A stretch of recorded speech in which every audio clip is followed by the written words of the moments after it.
Hello viewers, welcome to sisters on app. போன வருஷத்துக்கு முந்தின வருஷம் ஜனவரி 25 நீங்க என்ன பண்ணிட்டு இருந்தீங்க? என்ன கலர் ட்ரெஸ் போட்டிருந்தீங்க? இப்படி எல்லாம் கேள்வி கேட்டா உங்களால எக்ஸாக்டா ஆன்சர் பண்ண முடியுமா? ஒரு ரோல்ஸ் ராய்ஸ் காரை மேக் பண்றதுக்கு எவ்வளவு நாள் டைம் எடுக்கும் அப்படின்னு தெரியுமா? சோனி கம்பெனி தன்னோட ஒரு ப்ராடக்ட்டை சேல் பண்றதுக்காக இப்படியெல்லாம் கூட அட்வர்டைஸ் பண்ணிருக்காங்களா? இந்த விஷயங்களெல்லாம் தெரிஞ்சுக்கணும்னா இந்த வீடியோவை ஒரு லைக் பண்ணிட்டு கடைசி வரைக்கும் ஸ்கிப் பண்ணாம பாருங்க. எங்க சேனலையும் சப்ஸ்கிரைப் பண்ணிட்டு பெல் ஐக்கானையும் கிளிக் பண்ணிருங்க. அப்பதான் இந்த மாதிரி உங்களுக்கு தெரியாத ஃபேக்ட்ஸ் எல்லாம் டெய்லியும் தெரிஞ்சுக்க முடியும். வாங்க வீடியோக்குள்ள போலாம். நம்பர் 1, 2010 நியூசிலாந்துல ஏற்பட்ட ஒரு நிலநடுக்கம் பயங்கரமான சேதத்தை உண்டு பண்ணியிருக்குங்க. கேன்டர்பரியில நேரா இருந்த தண்டவாளங்கள் நிலநடுக்கத்துக்கு அப்புறம் இந்த மாதிரி வளைவா மாறிடுச்சாம். நம்பர் 2, முழுமையா ஒரு டொயோட்டோ காரை மேக் பண்றதுக்கு 13 மணி நேரம் தான் ஆகுமா. அதோட லைஃப் டைம் 10 இருந்து 15 வருஷமாம். ஆனா ஒரு ரோல்ஸ் ராய்ஸ் காரை மேக் பண்றதுக்கு 6 மாசம் டைம் எடுக்குமாமாங்க.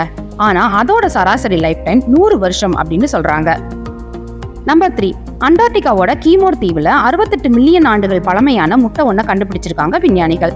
இது பாக்குறதுக்கு ஃபுட்பால் மாதிரியே இருக்காம். பல ஆய்வுகள் செஞ்சதுக்கு அப்புறம் இந்த முட்டை டைனோசர்கள் காலத்துல வாழ்ந்து அழிஞ்சு போன பெரிய கடல் பள்ளி அல்லது பாம்போட தான் இருக்கலாம் அப்படின்னு சொல்லியிருக்காங்க. நம்பர் 4, போன வருஷம் நம்ம லைஃப்ல என்னெல்லாம் நடந்துச்சு அப்படின்னு கேட்டா கூட நம்மளால எக்ஸாக்டா ஆன்சர் பண்ண முடியாதுங்க.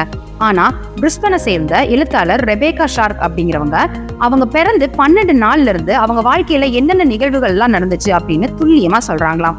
முதல் பிறந்த நாள் கொண்டாட்டத்துல அவங்க என்ன கலர் ட்ரெஸ் போட்டிருந்தாங்க, என்னென்ன பொம்மைகள் அவங்களுக்கு கிஃப்டா கிடைச்சது அப்படின்னு கூட அவங்க கரெக்டா சொல்றாங்களாம்.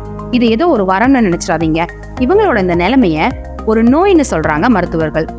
இந்த நோய்க்கு பேரு ஹைப்பர் தைமீசியா. இந்த நோயால பாதிக்கப்பட்டவங்களால எதையுமே மறக்க முடியாதாம். உலகம் முழுக்க இதுவரைக்கும் 80 பேருக்கு ஹைப்பர் தைமீசியா இருக்கிறத கண்டுபிடிச்சிருக்காங்க. இந்த நோய் ஒரு வரமா இல்ல சாபமா? நீங்க என்ன நினைக்கிறீங்க அப்படிங்கறத மறக்காம கமெண்ட் பண்ணுங்க. நம்பர் 5, நம்ம எல்லாருக்குமே நல்லா தெரிஞ்ச சோனி கம்பெனி 2009 தன்னோட W270 சீரீஸ் வாக்மேனை விற்கிறதுக்கு ஒரு புதுவிதமான ஸ்ட்ராட்டஜியை ஃபாலோ பண்ணியிருக்காங்க. ஒரு பாட்டில் ஃபுல்லா தண்ணி நிறைச்சு அதுக்குள்ள இந்த வாக்மேனை போட்டு அந்த வாட்டர் பாட்டிலோட சேர்த்து வித்திருக்காங்க. FCB அப்படிங்கிற ஒரு விளம்பர ஏஜென்சியோட கொலாபரேஷன்ல இந்த அட்வர்டைசிங் ஸ்ட்ராட்டஜியை ஃபாலோ பண்ணியிருக்காங்க சோனி. இந்த ப்ராடக்ட் நிஜமாவே வாட்டர் ப்ரூஃப் தான் அப்படின்னு காமிக்கிறதுக்காக சோனி இந்த மாதிரி செஞ்சிருக்காங்க. ஆக்லாண்ட்ல ஜிம் அப்புறம் ஸ்விம்மிங் பூல் கிட்ட இருக்கிற வெண்டிங் மிஷின்ஸ்ல எல்லாம் $950 இந்த வாட்டர் பாட்டிலோட வாக்மேனை சேல் பண்ணியிருக்காங்க. இந்த வீடியோ உங்க எல்லாருக்குமே வேல்யூபிளா இருந்திருக்கும் அப்படின்னு நாங்க நம்புறோம். இந்த வீடியோவை ஒரு லைக் பண்ணிட்டு எங்க சேனலையும் சப்ஸ்கிரைப் பண்ணிக்கோங்க. நீங்க போடுற லைக் தான் எங்களுக்கு ஒரு மோட்டிவேஷன் அப்படிங்கறத மறந்துடாதீங்க. மீண்டும் அடுத்த வீடியோவில் சந்திக்கும் வரை நன்றி, வணக்கம்.